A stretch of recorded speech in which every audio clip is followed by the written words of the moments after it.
Hi, Cris Mac here. I'm wondering if you want to come along for the next 27 days.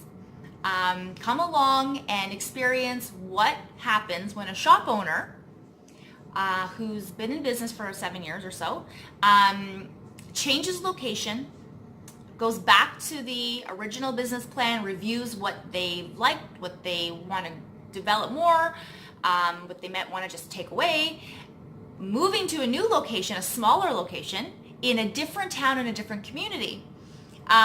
If you want to come along for that journey, I am going to be sharing, my goal is to be sharing every single day for the next 27 days. That is the last day at my current location, April 27th. However, I do plan on sharing and documenting right through until the new location has its grand opening. So here I am.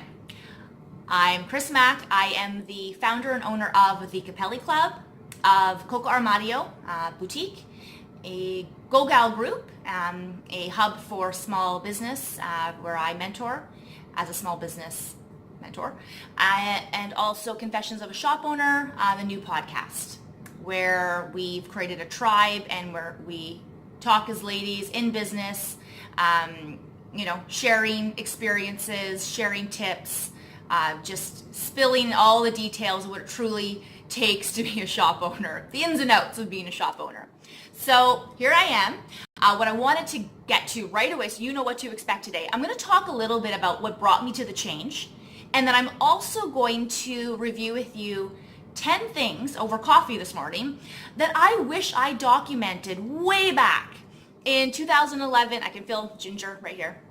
I have little Ginger here on my lap. So if you feel me kind of woo and slip and slide, it's because she's falling off my lap.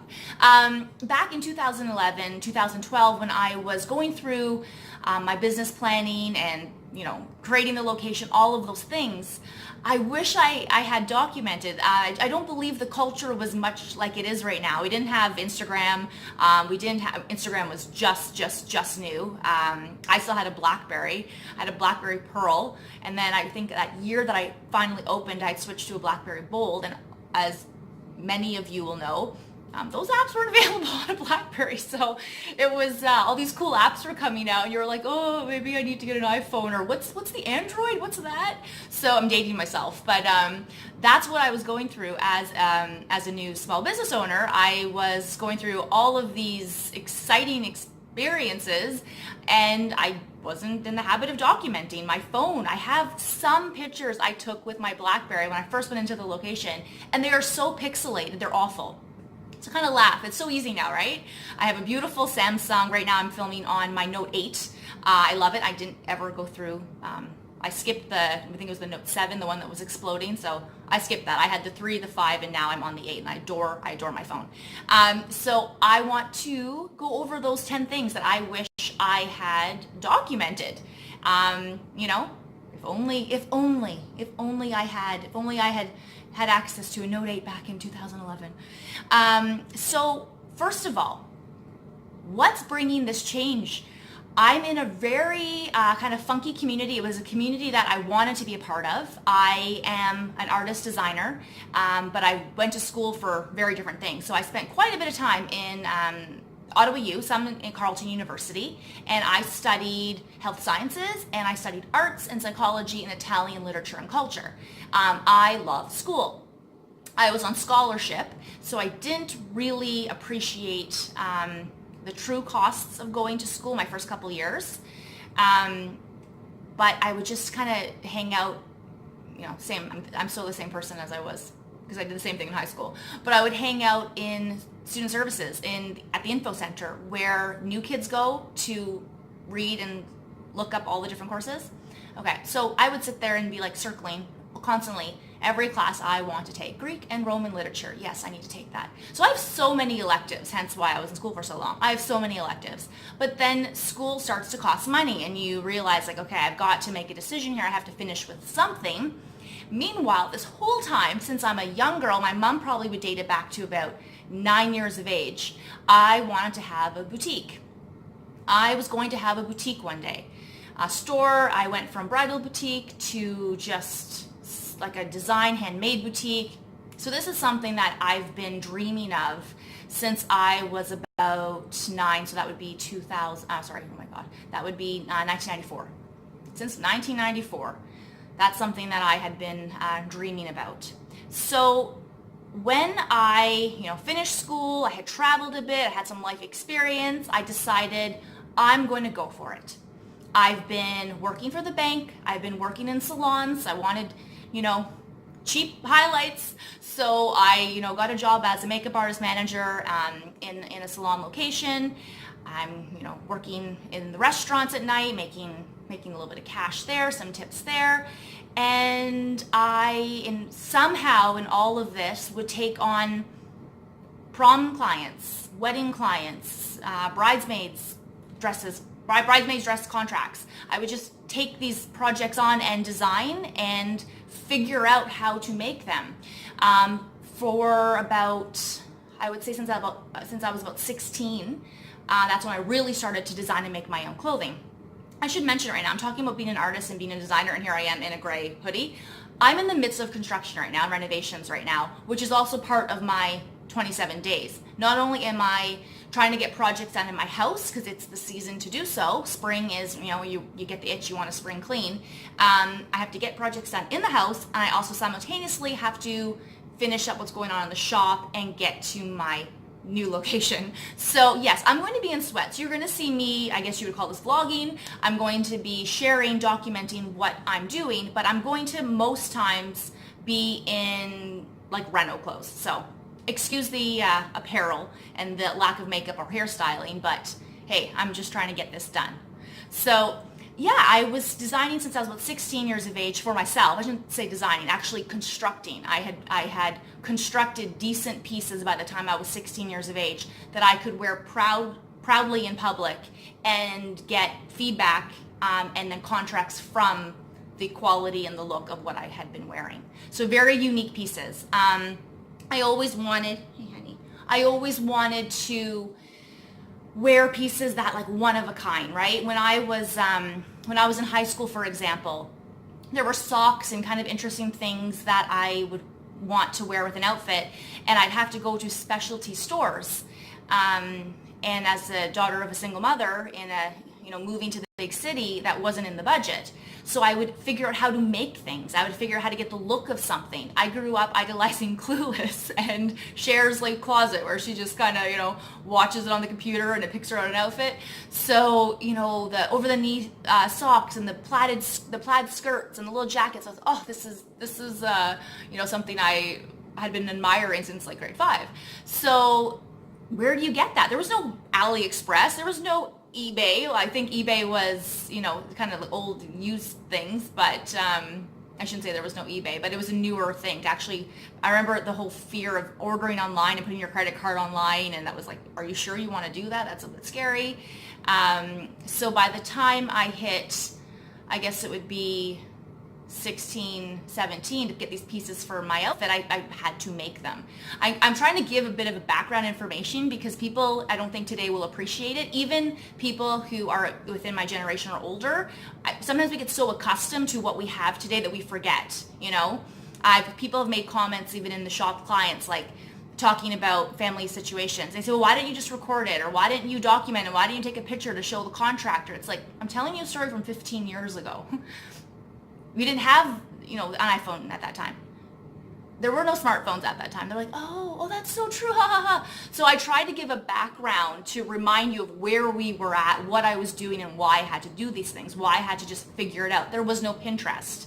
If I was going to build a table or try to figure out how to create a drawer for myself, something neat and crafty, a cutting table for sewing, there was no Pinterest to go to say how to do it. I had to go to Home Depot, Home Hardware, Rona, and just figure it out. So I spent a lot of my teenage years just figuring things out, and I became known as a very crafty person. I was an artist. Yes, I'm a fine artist. I paint, I design, I make clothing, and I would just figure things out. So coming to this time to decide what am I going to do, I had this I'm running around doing all these jobs, and I just want to do this 100%. I keep talking about I'm going to work on more of a line of skirts. I'm going to work on a line of blazers. I remember my best friend at the time, I was gung-ho that I was going to do a whole collection of blazers. And then you end up doing something for yourself for an event, because again, you go out to keep marketing, and I knew that, even with no marketing experience at 17, I'm like, I have to make my items because I'm marketing myself. People need to know I'm the person to go to for handmade and like couture handmade. So I knew that just innately. And then I would always disappoint. I would be like, oh, I didn't do it yet. And then a year would go by and 2 years would go by. And I'm sure people were like, oh, like Crystal's, she'll do some things, but she's never going to do it. So, you want to say to them, yes, I know, but I'm working 4 jobs. I'm doing, anyway, you know how it is. We feel like it's better just not to talk. It's better not to even tell your plans. Just be boring and then surprise everybody. I think many artists might share that internal struggle. It's like, why? If I say it out loud, I just create expectation. Maybe I got to stop creating expectation and putting that pressure on myself. Just do it. When you do it, launch it and let them figure it out. So I'm, sitting here thinking, am I going to give this a shot? So I started to. I already had Cristallogina. It had been a line that I'd been using again since 16, because I right away innately was like, I've got to brand it. I've got to market. When people ask me what it is, I'll position myself as a designer. So I had these things that I was doing that were pretty great. Had we had Instagram, I would have had a brand going at the time. So I'm doing these things, spending this time, feeling torn, and then one day I just said, and I talked to my mom about it, I said, you know what? I'm just going to go for it. I'm just going to do it. It's either I keep talking about it or I do something about it. And when it came to traveling, when it came to visiting the countries that I wanted to visit, when it came to taking risks, taking chances on things, I had done that already in other areas of my life. At this time now, I'm 25 years of age. I'm going, okay, I'm 25. I gotta just do it. So I did. And I came up with a business plan, and I was working on what my store would be, what kind of products I would be carrying, what I would be working on, that I would be involving other artists. I was quite excited about it. And then I chatted with a friend of mine, a new friend of mine. And she was talking about, checking out the market and seeing what's really in need right now. And then we were talking about our own social lives and places that we were going and places that didn't exist and what we kind of needed. So I took a turn, and I thought, you know what, maybe when it comes to business, I really want to do this, but I need to also be looking at where there's a need in the market and where my clients would come from, because I might get a few contracts here and there, but is it really enough to sustain a business? I hadn't even heard of Etsy yet at this time. And I know Etsy, I believe, was around. This would bring us back to 2010. So this would be 2010 right now, like January 2010. So I don't know if Etsy, I should have probably looked that up, but I'm just, telling you my story as it comes to me. And the whole handmade, crafty, again, Pinterest wasn't around. I was kind of odd. I was how do I do this? Well, call Crystal, she'll figure it out. She'll know how to do it. So yeah, I don't know if I really had, if I had enough market research to say, yes, you could, there would be a market there to support a handmade store, or at least if I could hire a seamstress or something to make more, volume of my own designs to have a store. But anyway, I got a little bit intimidated because I thought, that's true, I have to look at the market. I got to do some market research. So we looked more at different opportunities that were presented in our town and what would be more of a viable business. So I'm doing that, and through market research, it's going to be very expensive to proceed with this direction. So I'm like, okay, you know what? By the time we get the equipment, by the time we go through health, codes and inspections and all this kind of stuff, and testing and all these fines you have to pay through the city of Ottawa, I thought, okay, there's no way I'm going to get that money together. We were talking about $100,000. So I'm like, there's no way I'm getting $100,000 as a idea, as a startup, right? Which is links to things I've been talking about before about how to get money, how to get funding as a startup. So I went back to my original plan. I thought, well, maybe there's, I just got to tweak this. I've done some market research now that I had my, got my feet wet, and I've been looking up things about our city and processes. It also gave me more information for what this other business plan would be. So at this time as well, I met with a colleague of mine. I managed one location and she managed another location for the same business, and we talked about things, and we really like working together. We had a lot of similarities. She's Italian, I'm from an Italian community, and my mother's Calabrese. So I like really, people, they make fun of me, but I love my Italian heritage and the culture. I grew up in Sault Ste. Marie, look up Sault Ste. Marie. They refer to it as Canada's like Little Italy. Times Magazine years back had said if you want the best Italian food, you go to Sault Ste. Marie. It's like Little Calabria. So, and I have a very interesting Italian heritage, but I don't know if I should publicize that because it's not all kosher. But it's hilarious. And my Italian professor got a kick out of it and made up stories and exaggerated things and thought he was just so funny. But anyway, tangent. So I love this culture. I wanted to, every business plan that I had, I was like, I really want to be true to that Italian, the heritage, the culture, because when it comes to arts, what do I love? Italian art. When it comes to fabrics, Italian fabrics. When it comes to even people I admire and watch how the cuts and the way fabrics would move, Italian designers, Italian artists. And my grandfather, it's really funny, me and my grandfather, we have the same like tapered hands. We have the exact same hands. It's so funny. As an adult, trying to identify these things, and he was an artist as well. And actually he was an innovative artist back in the 50s and 60s. He was involved in some really cool stuff. So it was kind of neat to see like where that comes from, but then I also have it on my dad's side as well. So anyway, I thought, you know what, like this is inside of me, regardless if I'm a mutt, I'm French, Italian, Irish, and Dutch. Yes, I'm a mutt, but this part of me, it's just like, it's something that I've just really appreciated. And I appreciate all aspects of my heritage, all my quarters. But there's something about the Italian that just fits so well in the vision and the goals that I had and things that I want to accomplish in my life and as an artist. So every name that I came up with had something Italian and it had an influence.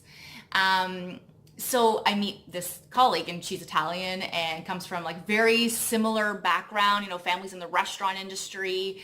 Anyway, so we like love red wine, we love cappuccino, we love, doppio espresso, like we just had we got along really well. So we would chat about things, and she, like me, was put to work at a very young age. Her just typical Italian family, it's like you work for the family.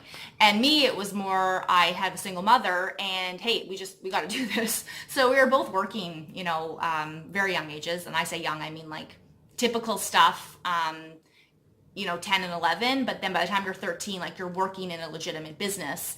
I had an employer, I had a job as a hostess. I was taller, people just assumed I was 16. So I had a job as a hostess in a restaurant. I went to elementary school, and then on the weekends I worked in a restaurant. So yeah, work ethic, that was there. So we had that in common. And yeah, so we talk about things that we wanted to do, and she was like a workhorse. She would just like, you say, Amy, just, do these things. She'd be like, yep, okay. And she would just, go through and get all the envelopes done. And she'd come with like 100 stack and be like, they're done. So she was really good that way. I could kind of assign tasks, and she'd put the hours in, no question.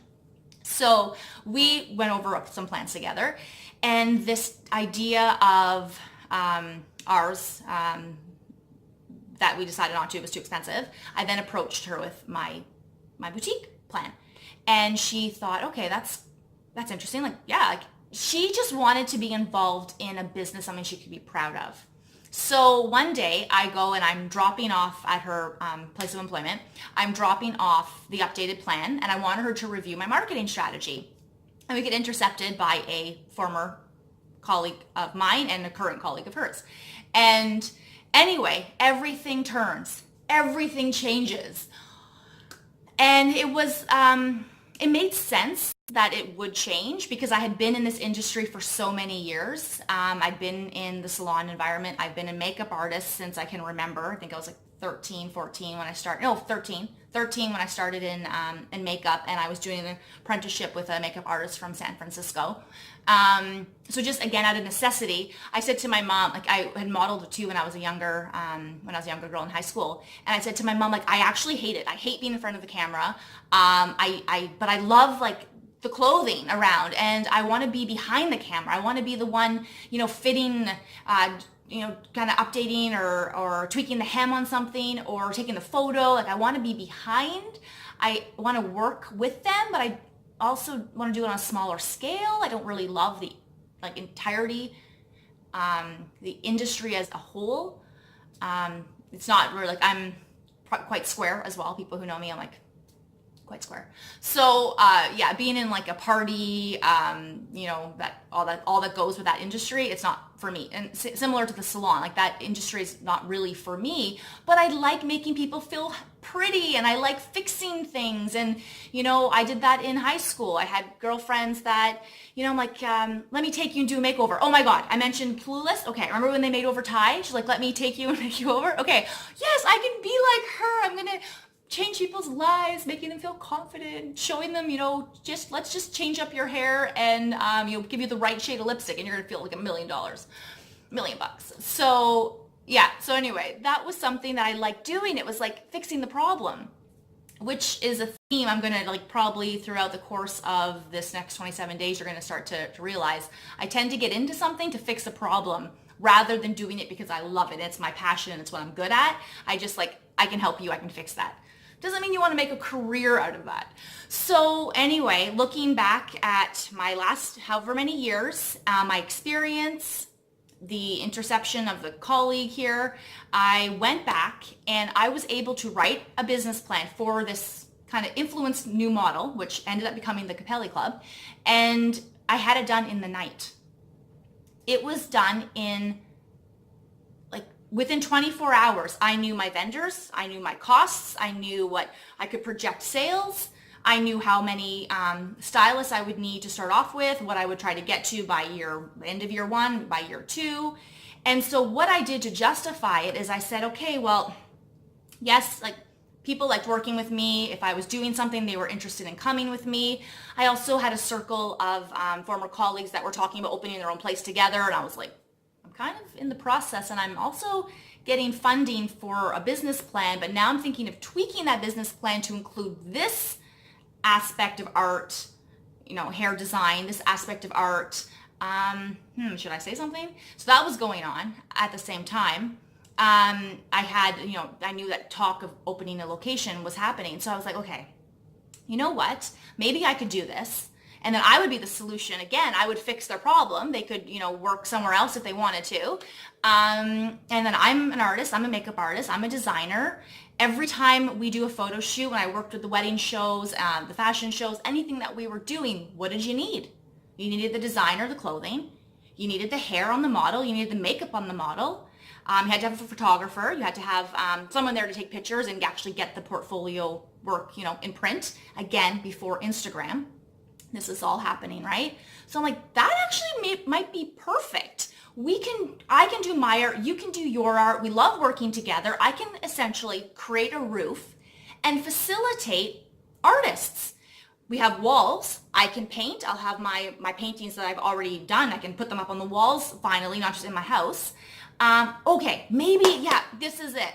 So I went and I said, okay, let's go for it. And the business plan was adored. I got wonderful feedback. The committees loved it. I decided I would also mix my my experience in banking, like code of ethics, code of conduct, more of that. I would say the corporate world's very structured and there's not a lot of room for BS. But when you get into small business and especially salons, it seems like it's all thrown out the window. It's a bunch of chaos.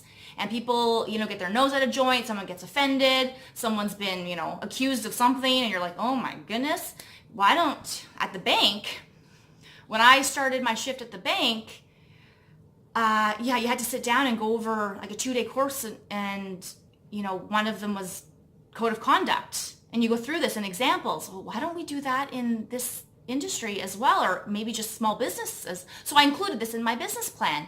And I had to lay out for the committees what the problems were and what my solutions would be. And that was a huge one. Then you start thinking about what else can I fix in this industry? I thought, the pricing for women with short hair. And I mean legitimate comparison to men barber cuts. I'm not talking about, long bangs that are textured. I'm talking about back in, 2010, a barber cut and a woman who had a short, aka barber cut. And I thought, I could fix that. These are things that we could do. We could be innovative. I could put my creative powers to work and, work with other fellow artists, and we could create a really cool location. Sounds great. Love the plan. Then all the crap starts to happen. And that's where I'm going to leave you today. So that's